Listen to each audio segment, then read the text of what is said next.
हरि शरणम हरि शरणम हरि शरणम हरि शरणम। जय जय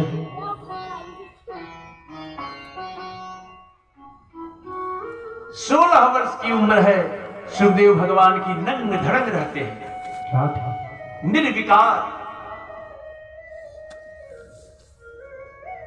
भगवान का गायन कीर्तन करते हुए उस सभा में गंगा के तट पर आए। जैसे ही अवधूत वेश में, जैसे ही ब्रह्मर्षियों ने, ऋषियों ने, मुनियों ने देखा, आहा, उठ करके खड़े हो गए, उनका भव्य स्वागत किया और ऊंचे एक स्थान पर बैठा करके तब प्रश्न किया, गुरुदेव आपका आगमन ऐसे समय हुआ है कि हम आपस में बैठ करके निर्णय नहीं कर पा रहे हैं,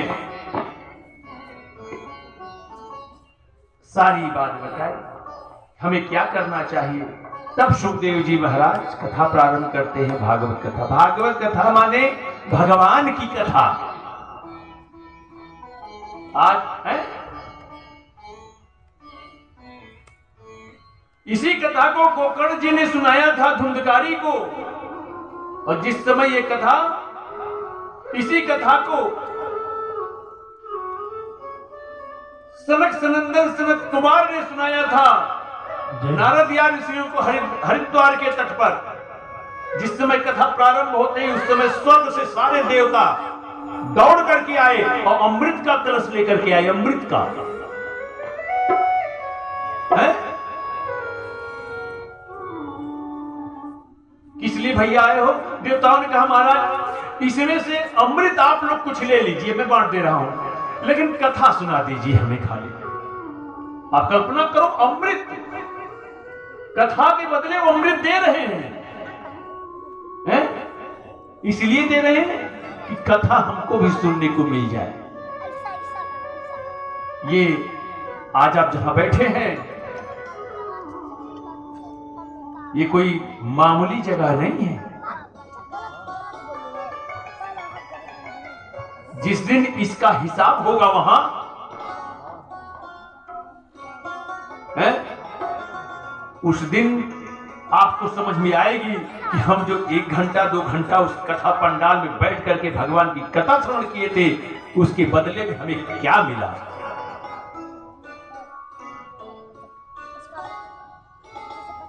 ऐसी ही भगवान की दिव्य कथा है। इसी कथा को श्रवण करने के लिए भगवान भोलेनाथ एक दिन यात्रा करते हैं। किसकी? दंडक वन की।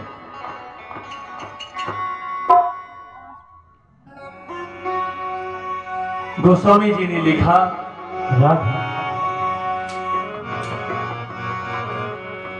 एक बार त्रेता जुग माही असंभो गए कुंभजर सिपाही। एक बार त्रेता जुग माही संभो गए कुंभजर सिपाही।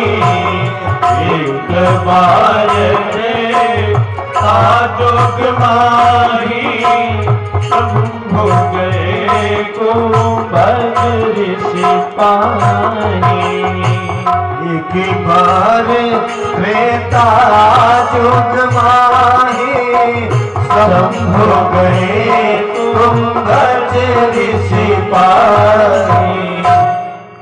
एक बार भगवान भोलेनाथ इस कथा को श्रवण करने के लिए गए। कहां? दंडक वन में गए।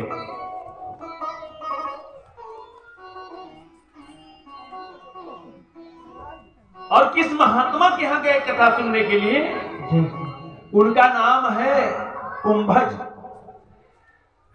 अगस्त ऋषि के आश्रम में गए। अगस्त ऋषि की उत्पत्ति घड़े से हुई है। कुंभ माने होता है घड़ा, है? कुंभ माने होता है घड़ा। घड़े से उत्पन्न होने के नाते उनका एक नाम कुंभज भी है।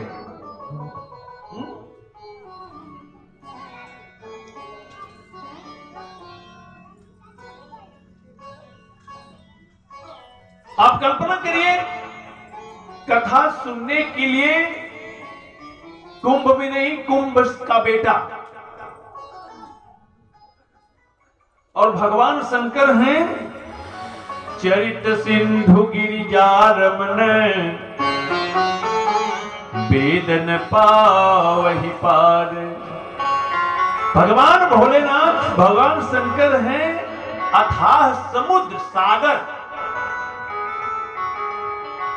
और जा रहे हैं कुंभ ऋषि के पास अर्थात घड़े के पास। अच्छा, समुद्र चल करके जा रहा है घड़े के पास कि घड़े को जाना चाहिए समुद्र के पास है?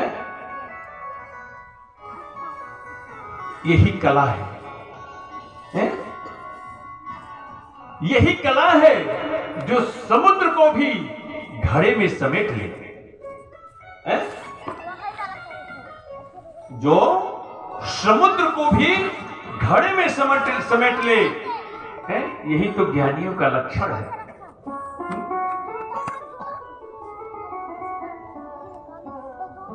उनकी पत्नी सती ने पूछा, स्वामी आज किधर की यात्रा है? भगवान भोलेनाथ ने कहा, हे देवी हम कथा सुनने जा रहे हैं। सती जी ने कहा, स्वामी हम भी चलेंगे। भगवान भोलेनाथ प्रसन्न हुए, उन्होंने कहा ठीक है आओ चलते हैं। अब भगवान भोलेनाथ सती जी को साथ में लेके जा रहे कथा श्रवण करने के लिए। संग सती जग हर जननी भवानी, पूजी ऋषि अखिलेश्वर जानी। संग सती जग जननी भवानी, पूजे ऋषि अखिलेश्वर जानी। संग सती जग जननी भवानी, पूजी ऋषि अखिलेश्वर जानी। संग सती जग जननी भवानी, पूजी ऋषि अखिलेश्वर जानी। देखिए ये जो कथाएं हैं ना, ये त्रेता युग में ये घटनाएं घटी थी।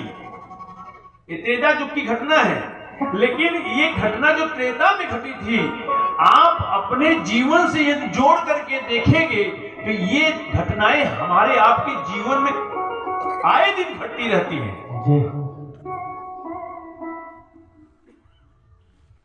इस ग्रंथ का महत्व इसीलिए बढ़ जाता है, इसमें ऐसे ऐसे सूत्र दिए गए हैं कि इस कथा को जान करके आप अपना वर्तमान तो जान ही सकते हैं, आप अपना भविष्य भी जान सकते हैं।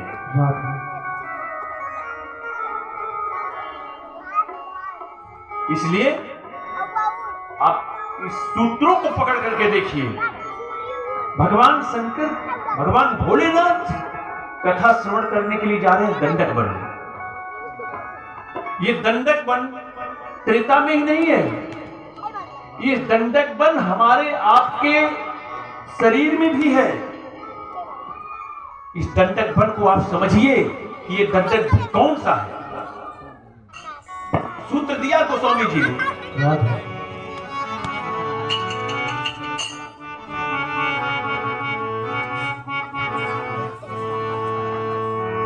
हर दंडक वन प्रभु हर कीन है सुहावन, जन्म नयमित नाम की पावन। दंडक वन प्रभु किए सुहावन,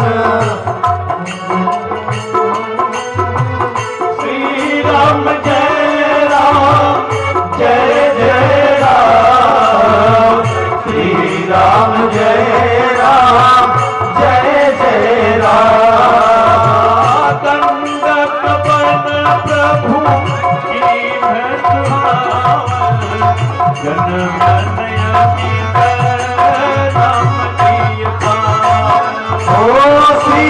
राम जय राम जय जय राम श्री राम जय राम जय जय राम। बोले आनंद भगवान की। ये हमारा आपका मन ही जो है ना, यही दंडक वन है। ये जो लीलाएं भगवान ने की हैं, ये इसलिए करके बता रहे हैं, सूत्र दे रहे हैं कि बाहर कहीं जाने की आवश्यकता नहीं है। आप अपने शरीर में ही सब कुछ खोज लीजिए, सब कुछ दिखाई देगा यदि देखना चाहेंगे तो।